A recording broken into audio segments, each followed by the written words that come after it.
Seja bem-vindo ao canal Atlético Mineiro Galo Fã Clube. Acompanhe aqui as últimas notícias do Galo, resultados e próximos jogos. E segue aqui as últimas notícias. Nós somos do Clube Atlético. Bora então falar do Galo por aqui. O Atlético jogou no sábado, derrotou o Tombense por 3-0 na Arena Independência. Já um time também mais encorpado, mais perto daquilo que a gente espera ver do Atlético titular esta temporada de 2022. E com belos gols, né? O Caleb fez um belo gol de letra depois de receber assistência pela esquerda. O Hulk marcou de pênalti e o Savarino, que entrou na segunda etapa, o venezuelano, uma bela triangulação, também acabou mandando pro fundo do gol em um belo gol no Horto. Mas vamos ouvir o El Turco, o treinador do Atlético, ele que comentou sobre esta vitória do Galo e explicou a escalação do jogo contra o Tombense e, claro, falou também sobre o planejamento da pré-temporada. Sí, el plan de trabajo de pretemporada está establecido, que el equipo vaya trocando los atletas, y bueno, hoy tocó que yo veo un grupo de jugadores y bueno, en cuarta-feira seguramente jugarán otros jugadores y así para llegar en buen ritmo, en buena condición atlética al juego del 20 de fevereiro. Tony também comentou sobre Dylan Borreiro, que fez mais um bom jogo com a camisa do Galo. De la forma que ha jugado los dos juegos, yo le veo mucho potencial físico, mucho potencial técnico, y jugar por el lado izquierdo lo favorece porque tiene un remate muy potente, muy potente, y la condición atlética que él también tiene es muy buena. Entonces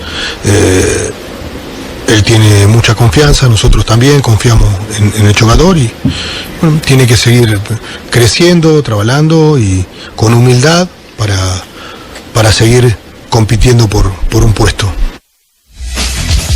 E sobre o rodízio, o treinador destacou que a condição física de cada atleta será determinante para a escalação de cada partida.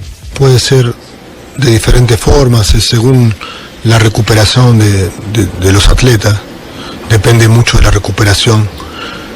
Queremos a los que no van a jugar en cuarta-feira esta semana hacer un trabajo físico intenso de 3 días, tercera, cuarta y quinta-feira hacer un trabajo físico con los que van a estar aquí y con los otros jugadores ir a competir en cuarta-feira el partido que nos toca jugar. No pienso en titulares y suplentes hoy solamente estamos en una parte de la pretemporada y utilizamos estos partidos que sabemos que tenemos que ganar, pero son una parte también de la preparación que tenemos para el largo año, para el lungo calendario que tenemos. Entonces esto nos sirve a nosotros de preparación, no podemos descuidarnos en la preparación porque sabemos que tenemos que tener una base física atlética para soportar todo el año que tenemos muchas competiciones. Galo que na próxima quarta-feira vai enfrentar o Uberlândia, fora de casa, no Parque do Sabiá, às 7h30, claro, transmissão aqui do Show de Esporte da Super. Ô Léo, você gostou aí dessa escalação do Atlético contra o Tombense, a atuação do Galo também, o que te chamou a atenção desta vitória? O Atlético já é um time que vem com uma base muito forte, né? Ganhou os 2 campeonatos mais importantes do Brasil ano passado. E a grata surpresa, como o próprio Turco chamou a atenção, né? O Borreiro vem fazendo um bom início de temporada. Eu acredito que o Ademir também entrou bem nessa equipe, o Savarino também já vinha mostrando futebol. Essa posição do Atlético aí, desses extremos, né, como a gente fala, nos jogadores mais abertos, tá bem servido, ainda tem o Keno para estrear, talvez seja a estreia dele na quarta-feira, né, junto com o Alan, depois da recuperação da Covid. Mas é um time que apesar da mudança do treinador, né, a gente percebe que o estilo de jogo foi mantido, né, aquela história de que o treinador chegou e não quis inventar, não quis fazer alterações bruscas na equipe. Pode ser aos poucos que ele vai implementando essas mudanças, mas por enquanto o Atlético vai sendo o mesmo time forte e que encantou o país na temporada passada. jogadas rápidas, né? A gente pôde ver os golaços que a equipe fez, o Caleb apareceu bem também, um bom jogador aí da base, que já vinha tendo chances até com o próprio Sampaoli. Parece que agora, com mais tempo entre os profissionais, parece que vai ganhando um pouco mais de experiência, de corpo, e teve uma atuação boa, assim como o Borreiro, que a gente já comentou, pelo fato de ter aparecido bem no ataque, finaliza bem, tem dado opções para a equipe na hora de atacar, né? Então acredito que vai ser um time encorpado também contra o Uberlândia, podendo ter uma ou outra estreia e algumas alterações, justamente nessa questão física aí, para não forçar nenhum jogador ainda nesse início de temporada. Essa situação do Borreiro, claro que são 2 jogos apenas, né? Tá só no começo, mas me fez lembrar a situação do Zaratio na temporada passada, porque no início do Campeonato Mineiro, como auxiliar técnico, o Zaratio foi tendo mais oportunidades e foi um dos destaques daquele time do Galo. E quando chegou o técnico Cuca, ele preferiu por não escalar o Zaratio, foi conhecendo também o elenco do Galo e tal, e todo mundo cobrava, poxa, o Zaratio foi muito bem no Mineiro, porque não tem oportunidade, quase que toda coletiva o Cuca tinha que ter uma justificativa. E aí aos poucos o espaço foi sendo dado e o Zaratio hoje acredito que é unanimidade, né, que pelo menos na temporada passada realmente foi um destaque do Galo. Aqui Luana Carla está dizendo que o Galo está pegando o ritmo, mas temos que aguardar alguns jogos do Queno também. Agora o Caleb está jogando muito bem, a opinião aqui da Luana participando com a gente no nosso WhatsApp. E me decepcionou um pouco o Tombense, né, o Léo, porque é um time forte do interior, talvez hoje é o time mais estruturado do interior, porque está aí na Série B do Campeonato Brasileiro, mas não sei se porque é o início de temporada, foi finalista no ano passado ao lado do Galo do estadual, mas não teve muita força no jogo de sábado, né? Pois é, isso me chamou a atenção também pelo fato da gente acreditar que o Tombense seria um time que daria mais trabalho, né? Pelo menos nesse início ainda não mostrou esse futebol que a gente esperava. Teve a dificuldade até na estreia mesmo, onde empatou em casa e ganhou o título do interior nos pênaltis. Mas como você disse, né? Como a equipe subiu para a Série B do Brasileirão nessa temporada, era de se esperar uma equipe mais forte, mais consistente. Mas o Atlético não teve dificuldades, conseguiu envolver com tranquilidade o adversário, construiu o seu placar sem muitos sustos, né? Pouquíssimas finalizações da equipe do Tombense, e realmente é algo para se chamar a atenção, né? Porque o segundo semestre a gente sabe que com o Brasileirão da Série B as dificuldades são muito grandes e acredito que precisa de uma evolução para que o Tombense se firme aí no cenário nacional. É verdade. No segundo bloco, o Fernando Martins e Miguel vai chegar e vai trazer também informações do Atlético Galo, que já se reapresentou e está focado no jogo da próxima quarta. Eu fico pronto, vamos acionar Fernando Martins e Miguel, ele quem está acompanhando as últimas do Atlético nesta segunda-feira. Quarta-feira já tem jogo. Fala aí, Fernandinho, boa tarde. Boa tarde, Léo, boa tarde, Simonini, boa tarde a todo mundo que nos acompanha aí no Super FC. O Atlético já volta, né, as atenções aí para o duelo contra o Uberlândia no Parque Sabiá.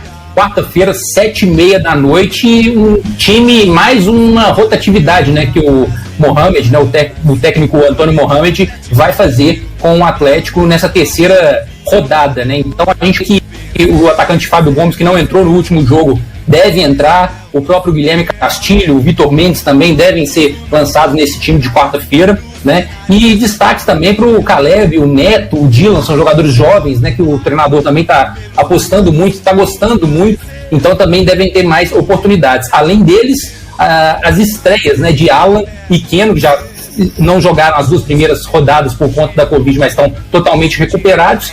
E hoje voltou aos treinos o atacante Savinho, né? Também estava infectado com Covid, fez os exames, deu negativo, se juntou pela primeira vez com o grupo. Não deve jogar na quarta-feira por conta do pouco período que tem, né, de treinamentos, mas é um jogador que também vai ser observado e que precisa ser observado. Uma das reclamações do torcedor é que o Savinho não vem tendo chances, né? Não teve chances no ano passado no profissional e também não vem tendo chances na base, né? Na Copa São Paulo, ele tem 17 anos, poderia ter muito bem ter servido o Atlético na Copa São Paulo e sim aparecer ainda mais, né, para o futebol brasileiro.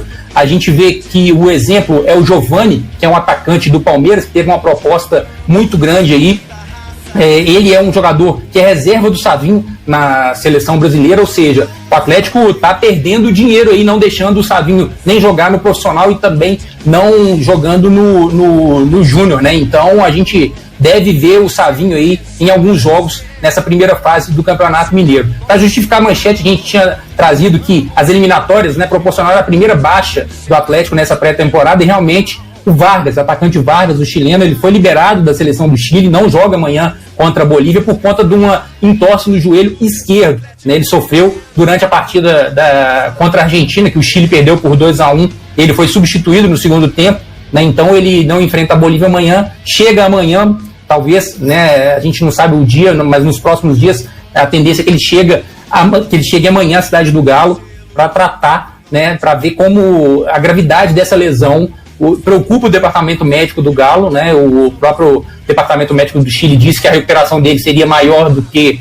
essa estadia dele na seleção do Chile, então a gente vai saber quando que o chileno Vargas vai precisar, né, de recuperação, tempo de recuperação para tentar fazer aí sim a estreia no Galo. Diego Godin segue com a seleção uruguaia, também segue sendo uma baixa aí, mas é apenas uma ausência, né, e não por lesão. Vargas segue sendo a única baixa nesse início de temporada. A gente tem para falar sobre o Otávio, né, o volante, que o Atlético já havia feito um pré-contrato com ele, do Bordeaux, e o Atlético tenta o empréstimo dele antes dele se apresentar ao Atlético no meio da temporada, né? Então o Galo está tentando aí a liberação antecipada aí com o clube francês. O Atlético arcaria até o meio da temporada e ele chegaria para o empréstimo. E para finalizar, Christian Pavon já tem a proposta, né, do Atlético de pré-contrato. O staff do jogador analisa, eles gostaram do projeto, gostaram dos valores apresentados salariais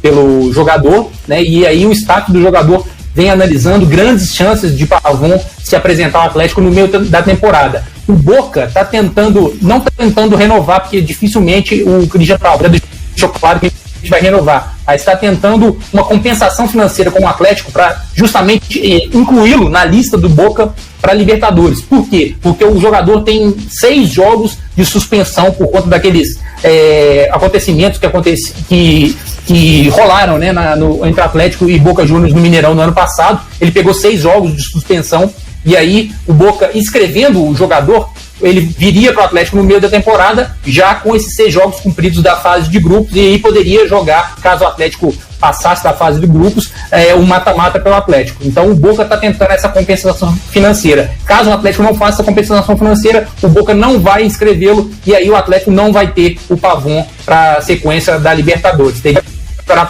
ir para a Copa do Brasil, Léo. Cada um joga com a moeda que tem, né? O que tem de vantagem. Valeu, Fernando Martins e Miguel.